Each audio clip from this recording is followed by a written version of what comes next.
pequena cidade belga de Bar-le-Hertog é uma maravilha mundial devido à sua posição única. A fronteira entre a Bélgica e os Países Baixos atravessa esta cidade. Os esclaves belgas estão inteiramente dentro dos Países Baixos. Perto da fronteira belga, um esclave é um território de um país inteiramente rodeado por terras de outro país. E não acaba aqui.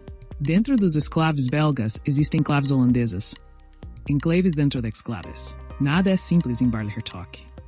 Esta divisão complexa surgiu após um tratado entre os Países Baixos e a Bélgica em 1843. Confirmando acordos medievais que dividiam as terras em secções mais pequenas, criando uma confusão. Mesmo algumas casas do município estão divididas entre os dois países. Houve uma altura em que a lei holandesa obrigava os restaurantes a fecharem cedo, pelo que os clientes se dirigiam simplesmente a um estabelecimento belga próximo para continuarem a sua noite. Jungholz é um município do Tirol. Na Áustria, embora seja austríaco por lei, o acesso é feito apenas através da Alemanha, o que o torna um enclave devido à ausência de estradas para outras zonas austríacas. Jungholz fazia parte da zona aduaneira alemã até a adesão da Áustria à UE em 1995. Também utilizou o marco alemão em vez do Schilling até 2002, altura em que foi introduzido o euro. A fronteira de Jungholz toca a Áustria apenas num ponto, mas isso não significa que se possa passar por ela sem entrar na Alemanha. Tudo começou quando um tirolês comprou as terras de um bávaro em 1342. O comprador acrescentou o terreno ao seu domínio e ficou bastante satisfeito. No Tratado de Fronteira entre a Baviera e a Áustria, assinado em 1844, a área conhecida como Jungholz já era oficialmente reconhecida e registrada como parte do território austríaco. Desde essa altura, apesar do trajeto invulgar das fronteiras, continua a ser reconhecida como tal. De acordo com os dados disponíveis, desde o início do ano de 2022, Jungholz tinha um total de 302 residentes. O Iguaçu é constituído por 275 quedas de água, formando um Jora invertido. Situa-se na fronteira do Brasil com a Argentina. A margem direita do rio está no Brasil, detendo mais de 95% da bacia do Iguaçu, mas apenas 1/5 das cachoeiras. Os outros 80% estão na Argentina. Não é à toa que o Iguaçu é um dos principais pontos turísticos da América do Sul. Todos os anos, cerca de 1,5 milhão a 2 milhões visitam este incrível local.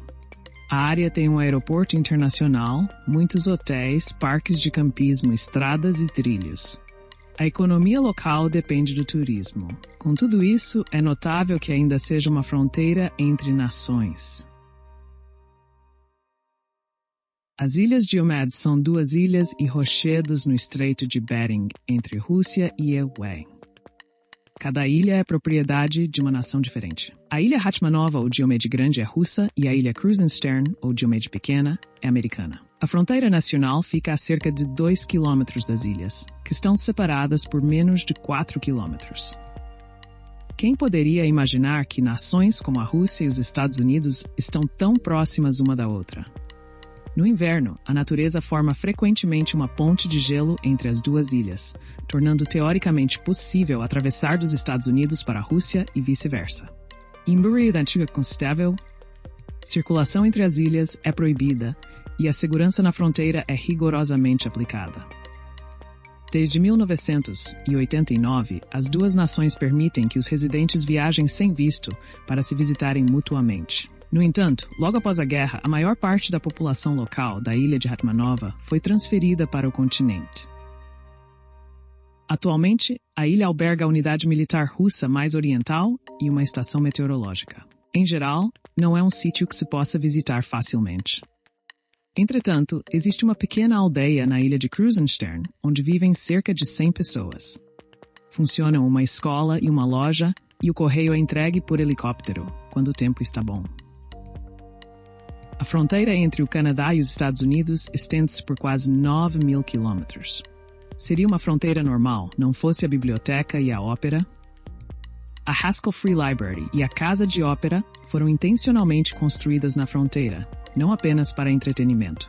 O objetivo era criar um centro de educação e enriquecimento cultural para as comunidades fronteiriças.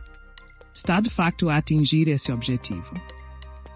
A primeira pedra desta notável instituição foi lançada a 15 de outubro de 1901 e a construção ficou concluída 3 anos mais tarde.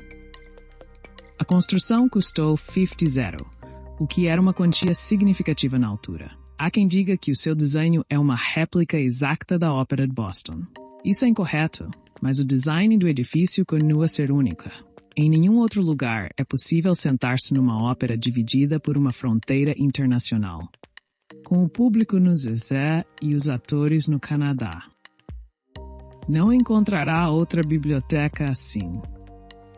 A entrada está nos Azores, mas os livros no Canadá e as salas de leitura são território internacional.